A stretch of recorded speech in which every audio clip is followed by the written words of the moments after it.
말씀을 교독하겠습니다. 내가 산을 향하여 눈을 들리라. 나의 도움이 어디서 올까?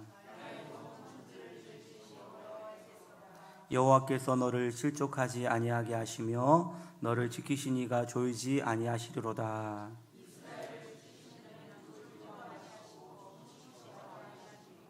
여호와는 너를 지키시는 이시라. 여호와께서 내 오른편에서 내 그늘이 되시나니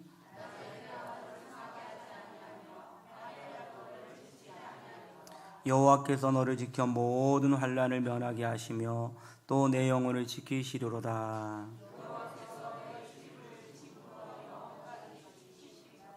아멘. 오늘 저는 본문의 말씀을 중심으로 눈을 들어 도우시는 주님을 보라, 눈을 들어 도우시는 주님을 보라 라는 제목으로 말씀을 나누겠습니다. 어저께부터 추석 명절이 시작이 됐는데 너무 오래 쉬려고 하니까 도대체 뭐를 해야 될지 이렇게 모르시는 분도 계시고 많은 계획이 있을 것 같습니다. 몇 해 전인가 이제 개척을 앞두고 우리 형님 내외와 이제 추석 명절을 어떻게 보낼까 그러다가 여자분들이 너무 힘들어하니까 이번에는 추석 명절에 음식을 해 먹지 말고 뭐 음식 먹어봐야 살찌니까 이제 기도원에 가서 낮에는 이제 예배 드리면서 은혜 받고 시간 이렇게 밖에 나가서 음식을 사 먹었던 경험이 있었는데 그때 참으로 은혜도 받고 또 맛있는 것도 먹고 그러니까 굉장히 행복했었습니다. 물론 그때 경제적으로 어려워서 살림이 여의치 못했지만 은혜가 있고 또 가족이 있고 또 그랬기 때문에 굉장히 은혜로운 시간이 있었습니다. 성경에 보면 고기를 많이 가득 갖고 이렇게 싸우고 다투는 것보다는 여린 채소를 먹으면서 행복한 것이 낫다고 그렇게 말하고 있는데 모쪼록 이번 추석 명절이 여러분 우리에게 많은 건 없어도 하나님이 함께 계시고 은혜로 충만하시고 또 가족 가운데 평강과 은혜가 있게 되시기를 주님의 이름으로 축원합니다. 이스라엘에는 한국과 같은 명절 중에서 특별히 3개 중요한 명절이 있었는데 그것이 유월절, 칠칠절, 장막절이었습니다. 이 명절에 예루살렘에 성전이 있었는데 이 성전에 들어가서 예배드리는 것이 이스라엘 모든 성인 남자의 의무가 됐다는 것입니다. 그러니까 이스라엘의 명절은 이제 가족끼리 즐기고 누리는 시간이기도 했지만 하나님 앞에 나가서 예배하고 하나님을 경배하는 그런 시간이었다는 것입니다. 그래서 이 3대 절기에 그들은 전국의 어느 곳에 있던지 예루살렘으로 올라가서 예배드리면서 하나님 앞에 영광을 돌렸는데 이런 성전까지 가는 길을 가리켜 성전 순례 이렇게 불렀습니다. 시편 이 102편부터 134편까지의 이 시편을 일으켜 성전 순례시라고 불러지는데 그들이 이제 이 명절 때마다 성전 쪽으로 가면서 이 시편들을 불렀다고 합니다. 이 성전 시편에는 2가지 의미가 있는데요. 첫 번째는 우리 인생이 본질상 순례자의 길이라는 것입니다. 인생이 여러분 다 여기가 영원할 것 같지만 여기가 영원하지 않고 여행길처럼 그런 순례자 길이라는 것입니다. 이 순례자들은 하나님의 임재의 상징인 성전으로 올라가듯이 인생이란 순례의 길에 하나님이 계시는 천국 본향을 그 종착지로 삼아야 함을 보여주고 있다는 것입니다. 이 순례의 끝에 뭐가 있어요? 바로 하나님의 임재의 상징인 성전이 있는 것처럼 모든 인생은 종착역이 없는 어느 곳을 향해 가는 것이 아니고 결국은 하나님께로 가게 되고 하나님이 계시는 영원한 천국을 향해서 우리가 순례의 길을 걸어가게 된다는 것입니다. 특별히 오늘 시편 121편은 인생이란 순례의 길을 걸어가면서 누구나 만나게 되는 시련과 역경을 극복하는 영적인 원리에 대해서 기록하고 있습니다. 이 순례의 길을 걸어가다 보면 누구나 다 시련도 있고 어려움도 있고 마음속에 고통도 있고 이렇게 눈물도 있게 된다는 것입니다. 이때 이 인생의 시련과 역경을 극복하는 영적인 원리는 무엇일까? 오늘 그것이 성경에 기록되어 있는데 첫 번째는 눈을 들어 하나님이 거하시는 성전을 바라보아야 한다는 것입니다. 1절, 2절을 보시면 내가 산을 향하여 눈을 들리라 나의 도움이 어디서 올까? 2절 나의 도움은 천지를 지으신 여호와에게서로이다. 오늘 시인은 인생의 시련과 역경 속에서 우리 모두가 매일매일의 삶의 전쟁에서 매일매일 되풀이하는 아주 현실적인 질문을 하고 있습니다. 그건 뭘까요? 나의 도움이 어디서 올까? 누가 나를 도와줄 사람이 없나? 왜 이런 질문을 할까요? 여러분, 이 시인은 인생이란 순례길 가운데 나의 도움이 어디서 올까? 누가 나를 도와줄 사람이 없나? 이런 질문을 왜 하게 하는 걸까요? 왜냐하면 그 어떤 사람도 자기의 힘만으로는 인생이란 무게를 충분히 감당할 만큼 강한 사람이 없기 때문에 그렇습니다. 겉보기에는 어떨지 모르겠지만 누구에게나 시련과 역경은 항상 존재하고, 물론 비극적인 인생의 사건도 있겠으나 평범한 일상조차도 내 힘만으로는 버거울 때가 있습니다. 여러분, 문제없는 사람이 어디 있습니까? 이건희 회장 그 일가를 생각해 보십시오. 수많은 재산이 있는 것 같지만 장남은 지금 옥중에 있고, 아버지는 지금 병실에서 식물인간이 되어 있고, 막내딸은 미국 유학 갔다가 자살하고, 돈이 있으면 뭐합니까? 엄청나게 고통이 있다는 것입니다. 롯데 일가를 봐도 여러분, 신격호 회장이 그 많은 돈을 가졌지만 이제는 치매가 걸려서 의식을 헤아릴 수가 없고, 자식들과 여러분 가족들은 재산 상속에 눈이 멀어서 서로 전쟁을 하고 있는 중에 있고, 중국에 게시되었던 롯데마트는 다 철수되어서 어려움을 겪고 있는 것입니다. 현대차 그룹은 현대차가 판매가 부진해서 많은 어려움을 겪고 있는 것입니다. 김정은은 김정은대로, 트럼프는 트럼프대로, 박근혜는 박근혜대로 인생의 어려움이 많이 있다는 것입니다. 그러므로 물론 이처럼 비극적인 인생의 사건도 있겠지만 우리 모두는 평범한 일상조차도 내 힘만으로는 버거울 때가 있습니다. 어떤 이는 건강이 안 좋고 맨날 아프다는 사람이 많아요. 여자분들을 보니까 아프긴 아프겠어요.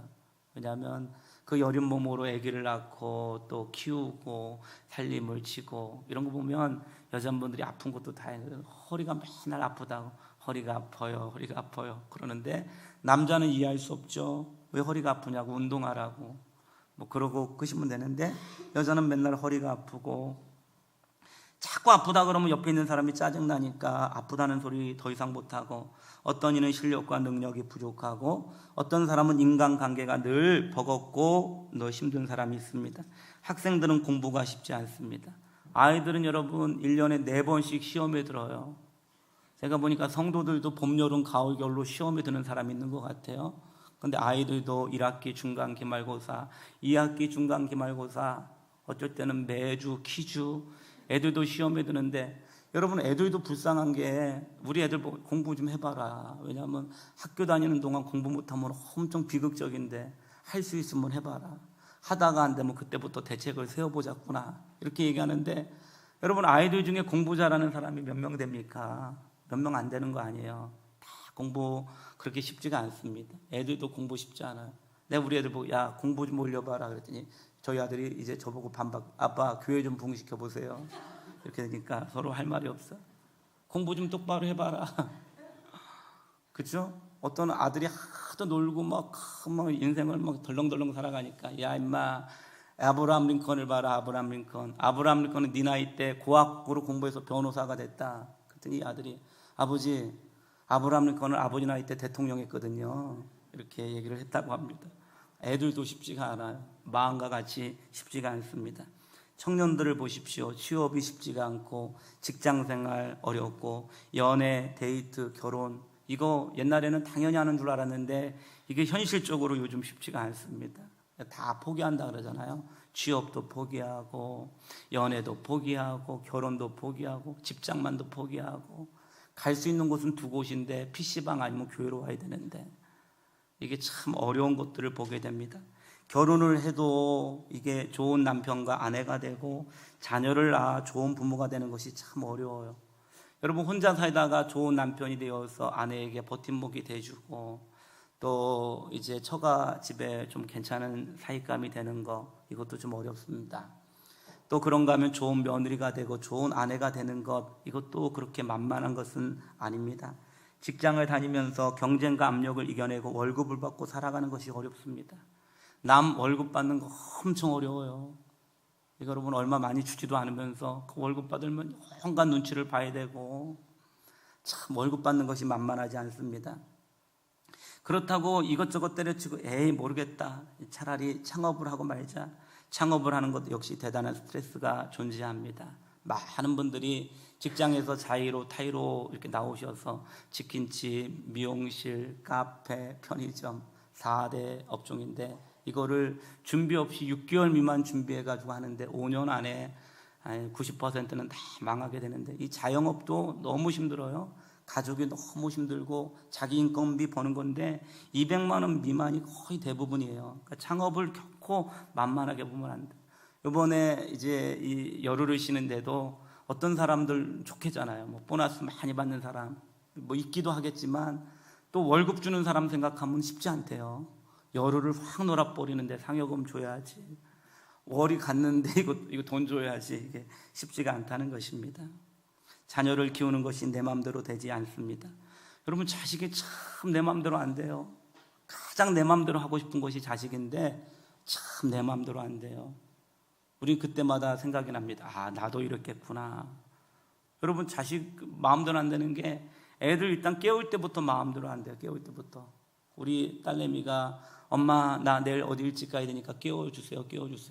너 잘 안 일어나잖아. 그럼 엄마 물을 뿌려주세요. 어떤 집은 물을 뿌려서 아이를 깨우는 집이 있고, 어떤 집은 여러분 막 짜기를 때리는 집도 있어요. 그런 집도 있는데, 자식을 여러분 그 잠에서 깨우는 것도 힘든데 얘를 교회를 가라는 것도 쉽지가 않고, 얘 보고 바른 인생을 살아가라고 하는 것도 그렇게 쉽지가 않습니다. 추석 명절을 맞이하여 열흘이 연휴라고 좋아하는 사람도 있겠으나, 이럴 때 여러 가지 이유로 마음이 어렵고 힘든 사람도 우리 주위에 많이 있을 것입니다. 그 마음을 누가 알겠어요? 친정에 가는 마음이 편한지, 시댁에 가는 마음이 편한지, 문을 닫고 열흘이 있는 마음이 편한지, 그게 편하기만 하는 건지 어떻게 알겠습니까? 그렇기 때문에 모든 인생은 시편의 기자와 같이 혼자 있을 때 이렇게 독백하는 거죠. 나의 도움이 어디서 올까? 혹시 나를 도와줄 사람이 없을까? 혹시 내 마음을 헤아려지고 내 인생의 짐을 대신 질 사람은 없을까? 이렇게 질문해 보게 되는 것입니다. 몇 해 전에 저희 형님이 사업을 하셨는데 재정적으로 어려웠어요. 사업을 하는 분들 보니까 늘 어려워요. 한 번도 뭐 좋을 때가 없으면 며칠 좋고 막 몇 년은 계속 어려워요. 근데 어느 날은, 그러니까 사업이 어려우니까 매일 여러분 저를 만날 때마다 에휴 막 한숨이 여러분 주요도 아니고 이게 에휴 그래서 내가, 형님 왜 자꾸 한숨하고 그래요? 옆에서 한숨 짓고 있는 사람이 있으면 같이 한숨이 나와요. 그렇죠? 근데 옆에서 막 할렐루야 그러면 아멘이 나오지만 에휴 그러면 한숨이 나와요. 제가 에휴 이거를 잘하는 이유는 그때 많이 배웠기 때문에 그래요. 한숨을 짓고 있는데, 형님 왜 그렇게 한숨을 져요? 한숨을. 그랬더니 사업이 어렵고 막 돈도 구하러 다니는데 돈도 안 구해지고, 어쩔 때는 돈을 메꿔야 되고 어쩔 때는 투자도 해야 되는데 이게 돈이 없으니까 이게 어려워서 술을 한 잔 그하게 먹더니 저보고 속마음을 털어놓는 거예요. 야, 여기저기 사방을 둘러봐도 도와줄 사람이 하나도 없다. 여기저기 사방을 둘러봐도 도와줄 사람이 하나도 없다. 저는 그때 잘 그 얘기가 그냥 뭐 느낌은 있었지만 그렇게 와닿지 않았는데, 그때 저희 형님의 나이가 제 나이쯤 되는데, 지금의 제 나이쯤 되는데, 지금 이렇게 보니까 그 마음을 헤아릴 수가 있을 것 같아요. 여기저기 둘러봐도, 여기저기 찔러봐도 나를 도와줄 사람이 누가 있을까요? 내 마음을 헤아릴 사람이 누가 있을까요? 이러면서 여러분 막 탄식하면서 그랬던 시간이 지금도 기억이 납니다. 그런데 하나님의 자녀들은 이럴 때 낭망하거나 절망에 한숨을 쉬면 안 된다는 것입니다. 자꾸 절망하면 절망이 커지고, 자꾸 낭망하면 낭망이 커지고, 한숨을 짓기 시작하면 한숨이 커져서 결국은 내 운명이 될 수 있기 때문에 그렇습니다. 그때 내 자신만 바라보면 실패합니다. 사람을 의지하면 안 됩니다. 그때 오직 주님을 바라보아야 합니다. 시편 146편 1절 4절에 보면 할렐루야 내 영혼아 여호와를 찬양하라. 나의 생전에 여호와를 찬양하며 나의 평생에 내 하나님을 찬송하리로다.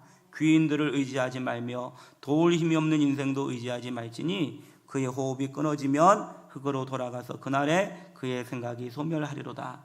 야곱의 하나님을 자기의 도움으로 삼으며 여호와 자기 하나님에게 자기에게 소망을 두는 자는 복이 있도다. 하나님을 찬양하면서 그때 나를 바라보거나 귀인들을 의지하거나 도움이 없는 인생을 의지하지 말라는 거예요. 이 세상에 아무도 여러분 나를 도와줄 사람은 없습니다. 자기 살기도 벅차고 어렵기 때문에, 그렇기 때문에 우리는 사람을 바라보면서 원망하거나 실망하거나 좌절하거나 탄식하지 말고, 그럴 때 여호와 하나님을 나의 도움으로 삼으며 하나님께 소망을 두어야 될 줄로 믿습니다. 그러므로 본문 1절에서도 시인은 다음과 같이 고백하는 거죠. 내가 산을 향하여 눈을 들리라. 여기서 여러분, 산을 향해서 눈을 들다는 얘기는 힘들고 어려울 때 등산 가서, 주유도 빼먹고 등산 가서 야호 그러면서 산을 바라본다는 의미가 아니고, 이 성경에서 나와 있는 산은 예루살렘 성전이 있는 시온산을 의미해요. 즉 산을 바라봐라 얘기는 성전을 바라봐라. 성전이 의미하는 것은 하나님의 임재와 하나님의 보좌를 상징합니다. 그러니까 눈을 들어 산을 보라 얘기는 눈을 들어 성전을 보라, 눈을 들어 하나님을 바라보라, 눈을 들어 주님을 기억하라는 것들을 의미하고 있는 것입니다. 하나님의 사람, 믿음의 사람들은 시련과 역경을 만날 때마다 성전에 거하시는 하나님을 기억합니다. 그리고 도우시는 하나님을 기대합니다. 여러분, 옛날에 구약 성경의 사람들은 어렵고 힘들 때마다 사람 찾아가지 않았습니다. 한숨 짓지 않았습니다. 그때마다 여호와 앞에 제단을 쌓고 예루살렘 성전 있는 곳을 향해서 하나님 앞에 간절히 예배하고 기도했는데, 여러분, 다니엘도 이방 땅에 잡혀갔지만 창문을 항상 예루살렘 성전 쪽으로 열어놓고 하나님을 기대하며 하루에 3번씩 기도하게 되었고, 아기가 없었던 한나도 여러분 그 명절 가운데 예루살렘으로 올라갔지만 남편에게 여러분 그 잔소리하고 불평하거나 사람들을 원망하지 아니하고 밤에 나와서 하나님 앞에 사정을 아뢰면서 간절히 기도했을 때 그에게 하나님께서 자녀를 주시는 축복을 주신 줄로 믿습니다. 그러므로 믿음의 사람들은 시련과 역경이 왔을 때 주일을 끝까지 지키고 수요일 날 나와서 기도하고 금요일 나와서 기도하고 새벽에 간절한 믿음을 가지고 성전으로 나와 예배하고 기도하며 주님을 만나려고 발버둥을 치며 주님께 나아간다는 것입니다. 나를 사랑하는 자가 나의 사랑을 입으며 나를 간절히 찾는 자가 나를 만날 것입니다. 여러분, 주님을 사랑하고 주님을 간절히 찾으며 인생의 어려움과 상황 가운데 사방이 다 닫혀 있어요. 동서남북을 봐도 아무도 나를 도와줄 사람이 없고 아무런 방법이 없어도 그때 눈을 들어 주님을 바라보고 성전을 바라보고 예배를 바라보면 기적의 역사가 일어날 줄로 믿습니다. 역대하 7장 11절로 16절에 보면 솔로몬이 성전 건축을 다 마무리했는데, 이 솔로몬의 성전 건축을 하나님이 기쁘게 받으시고 이런 약속을 하십니다. 솔로몬아, 내가 이미 내 기도를 듣고 이곳을 택하여 내가 제사 즉 예배하는 성전을 삼았으니 혹 내가 하늘을 닫고 비를 내리지 아니하거나 혹 메뚜기들에게 토산을 먹게 하거나 혹 전염병이 내 백성 가운데 유행하게 할 때 내 이름으로 일컫는 내 백성이 그들의 악한 길에서 떠나 스스로 낮추고 기도하여 내 얼굴을 찾으면 내가 하늘에서 듣고 그들의 죄를 사하고 그들의 땅을 고칠지라. 이제 이곳에서 하는 기도에 내가 눈을 들고 귀를 기울이리라. 내 이름을 여기에 영원히 있게 하였음이라. 내 눈과 내 마음이 항상 여기에 있음이라. 아멘. 하나님은 우주 만물 가운데 다 계시지만 특별히 하나님의 성전을 거룩하게 구별하고 계시고, 하늘의 하늘이라도 하나님의 거처가 되지 못하지만 이 성전에서 간절한 믿음으로 주님을 예배하고 주님께 기도할 때 닫혔던 하늘의 문이 열리게 되어지고 내리지 않았던 인생의 비가 내리게 되고 수많은 메뚜기들 인생의 지향과 우환이 떠나가면서 내 몸과 나 육신을 괴롭혔던 전염병을 하나님이 고쳐주시고, 우리가 간절히 회개하고 하나님을 찾으면 하나님이 우리 인생 가운데 회복과 축복의 은혜를 주시는 줄로 믿습니다.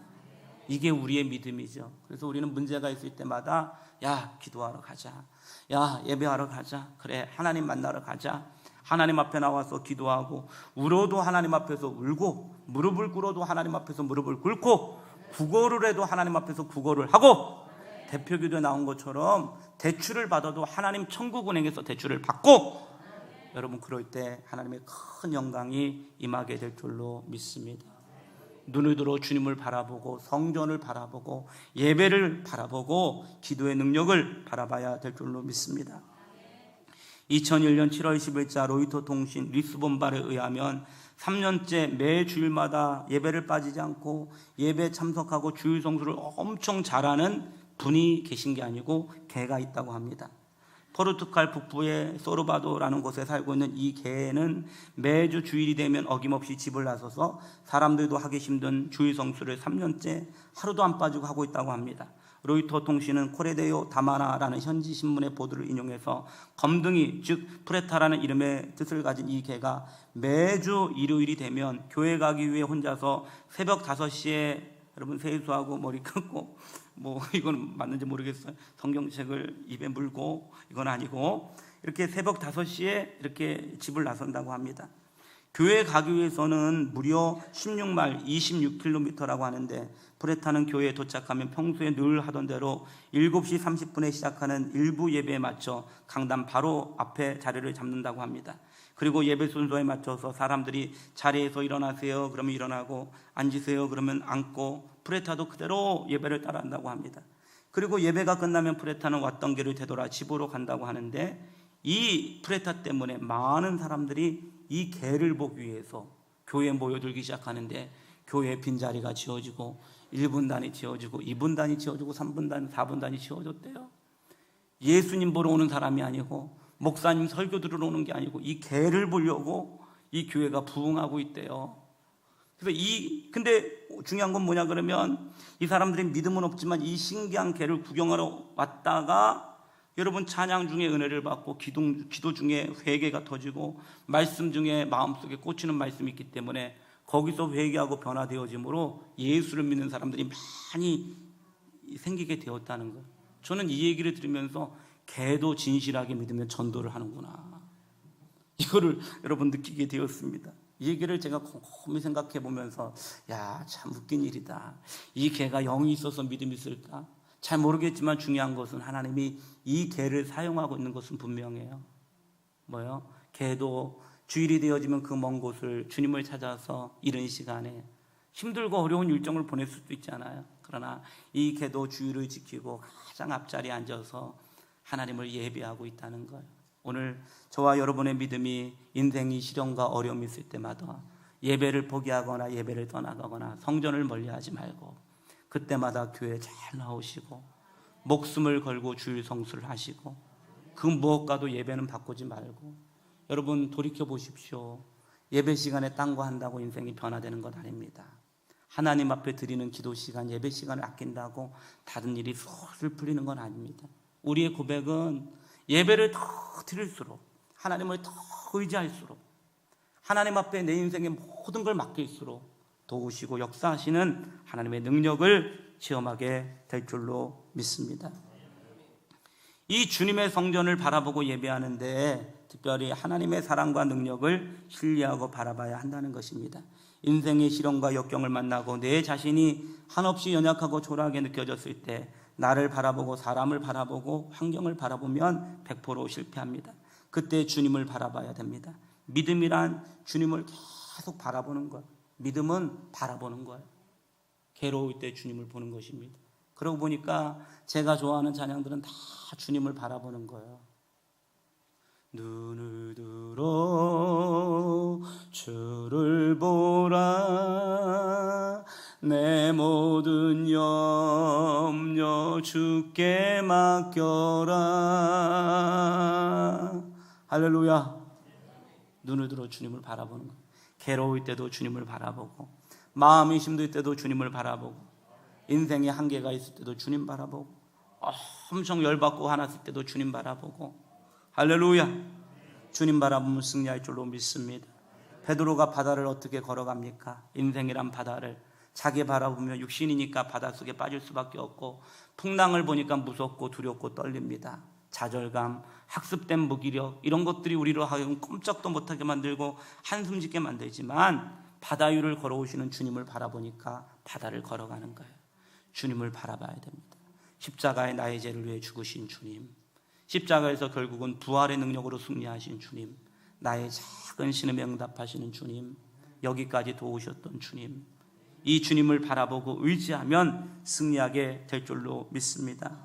이 하나님이 어떤 분이십니까? 2절에 천지를 지으신 여호와께로서이다 라고 말하고 있는데, 이 성경이 말하고 있는 하나님은 천지 우주 만물을 창조하신 하나님이라는 거예요. 창조는 아무것도 없는데 무에서부터 유를 창조했다 그래요. 흑암과 공허밖에 없었습니다. 아무것도 없었어요. 생명도 없고 물질도 없고 집도 없고 아무것도 없는 거예요. 그러나 이때 하나님의 성령께서 이 수면 위를 운행하시다가 말씀으로 해가 있으라 하시니 해가 있으시고, 달이 있으라, 생명이 있으라, 풀이 있으라, 식물이 있으라 말씀하시는 족족 이 무에서부터 유가 창조되게 됐다는 것입니다. 오늘 우리가 손에 들고 있는 것이 아무것도 없고, 눈에 보이는 것이 아무것도 없고, 귀에 들리는 것이 아무것도 없고, 누구도 나를 도와줄 사람이 없는 것 같지만 주님이 말씀하시면 생깁니다. 사람도 보내주시고, 재정도 보내주시고, 건강도 주시고, 기회와 아이디어도 주시고. 그러므로 성경에 있는 사람들은 이 믿음을 가진 거예요. 믿음은 안 보이는데 믿는 거예요. 믿음은 손에 안 들었는데 믿는 거예요. 그게 믿음이에요. 할렐루야. 이 믿음을 가져야 승리하게 되는데, 아브라함이 그런 믿음을 가졌던 것 아닙니까? 그의 나이가 100세가 되었고 아내가 90세가 되어서 인간적으로는 아무것도 기대할 수 없는 죽은 자의 몸과 같았고, 인간적으로는 아무것도 기대할 수 없었습니다. 그런데 로마서 4장 17절 18절에 보니까 이 아브라함의 믿음을 다음과 같이 평가하는데요, 그가 믿은 바 하나님은 죽은 자를 살리시며, 하나님에게는 불가능이 없다는 거예요.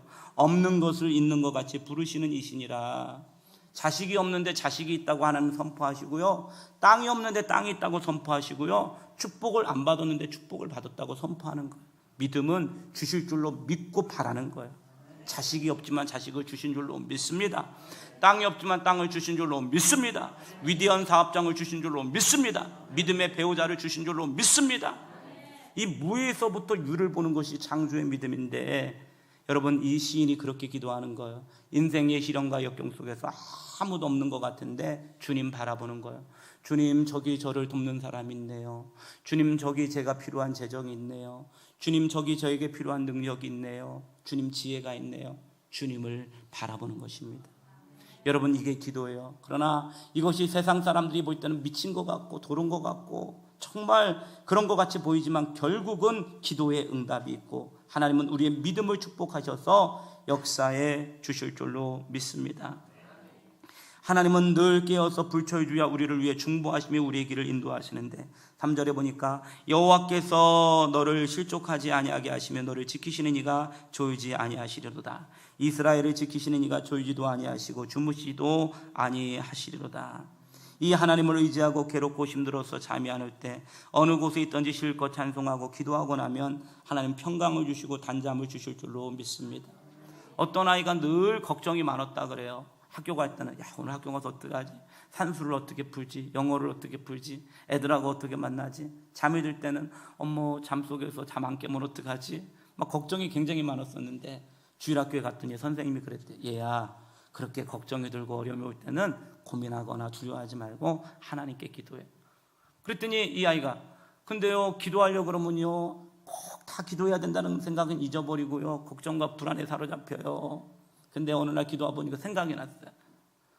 어느 날 이 아이가 이상한 습관이 있어요. 집에 오자마자 여러분 신발을 벗어가지고 침대 밑으로 이 신발을 갖다가 슈팅을 해서 저 침대 끝에 있는 거예요.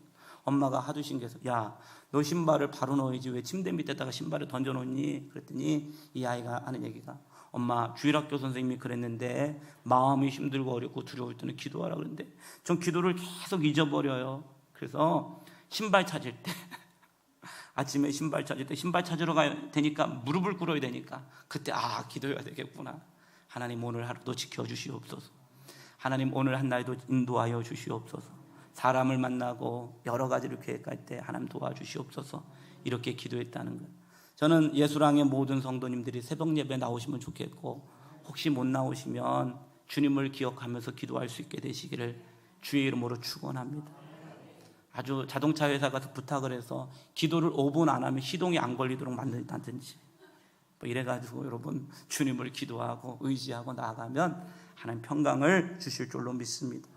이 하나님이 나를 실족하지 아니하게 하시는 거예요. 주님을 의지해 보십시오. 주일 성수에 목숨을 걸어 보십시오. 새벽 예배, 수요 예배, 금요 예배 지키려고 노력을 해 보십시오. 물론 100%는 안 돼요. 그러나 마음을 가지고 예배를 드리고 예배의 중심을 드리고 하나님 앞에 부르짖어 기도하고 하나님께 나아 보십시오. 하나님이 결국은 지켜주십니다. 하나님이 결국은 승리하게 하십니다. 그러고 나서 나중에 보면 어머 이런 남편이 나에게 왔네, 어머 이런 집이 내 집이 됐네, 어머 내 능력보다 이렇게 하나님이 잘 살게 하셨네, 이런 고백을 하게 될 줄로 믿습니다. 이스라엘을 지키시는 졸지도 아니하시고 주무시도 아니하시도다. 하나님이 밤새 졸지도 주무시도 아니하세요. 제가 종종 여러분 아무 문제가 없어도 지금까지 감사한 건 뭐 근심 걱정 때문에 잠이 안 오고 이런 게 없어요. 잘 자요. 잘 자요. 가끔은 낮에도 자요. 낮에도 자면 저에게 전화가 와요. 여보세요. 저면 안 받다가 요즘 받아요. 왜 목소리가 그래요? 그러면 저는 지금 졸고 있습니다. 그랬더니 친구 목사님이 저를 장난삼는, 아니 성전 건축하고 목사님이 깨워서 기도하고 그러셔야지 주무시고 계신다고 막 농담을 해요. 그러면 주님이 졸지도 주무시도 아니하시기 때문에 저는 잘 자고 있다고. 여러분 믿음은 맡기는 것입니다. 내가 혼자 인생 잠도 안 자고 먹지도 않고 고민을 거듭해도 아무것도 안 됩니다. 그러나 주님께 내 모든 염려를 맡기고, 내 모든 염려를 맡기고, 가정도 맡기고, 자녀도 맡기고, 재정도 맡기고, 건강도 맡기면 주님이 책임져 주실 줄로 믿습니다. 내 염려를 주께 맡기라. 그리하면 주께서 너희를 권고하시리로다. 환난 날에 부르라. 그가 너를 건지리니 내가 그를 영화롭게 하리라. 환난 중에 주님을 의지하고 기도하고 하나님을 의지하면 역사가 일어날 줄로 믿습니다.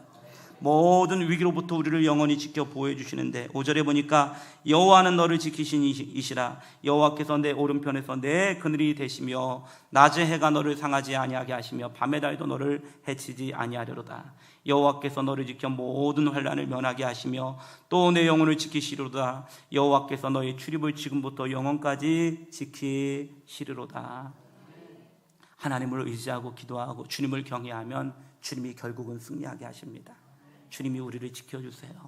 건강도 지켜주시고 자식도 지켜주시고 가정도 지켜주시고 안 되는 것 같지만 결국은 하나님이 선하게 역사해 주세요. 요즘 감사한 것은 우리 교회 성도님들이 교회 건축을 하면서 어려운 역경을 다 이겨나가셨는데 이제 조금씩 꽃망울이 피는 것처럼 사업이 나아지고 있습니다. 연단이 있어요. 연단 중에 하나님은 우리의 중심을 보시는 것입니다. 우리 믿음이 진짜인지 가짜인지, 우리 기도가 진짜인지 가짜인지 보시는데 하나님이 사업의 문을 열어주시고 수입이 늘어나게 하시고, 할렐루야, 기도의 응답이 있는 것입니다. 기도의 꼭지는 쓰지만 기도의 열매는 달고, 하나님을 의지하는 것이 무력해 보이지만 가장 적극적인 인생을 살아가는 방법이 되기 때문에 주님을 의지하고 살아가면 모든 환난과 고통에서 우리를 지켜주시고 우리의 출입을 영원부터 지켜주실 줄로 믿습니다. 그러므로 인생의 시련 중 역경 중 눈을 들어 주님이 구하시는 성전을 바라보십시오. 예배를 사모해 보십시오. 응답받겠다는 기도를 작정하십시오. 눈을 들어 주님의 능력과 사랑을 바라보십시오. 주님에게는 방법이 있습니다. 주님에게는 길이 있습니다. 주님이 길을 열어주십니다. 주님이 하시는 것이 더 빠릅니다. 여기까지 역사하셨던 주님이 또 역사해 주실 줄로 믿습니다. 다 같이 기도하겠습니다. 사랑과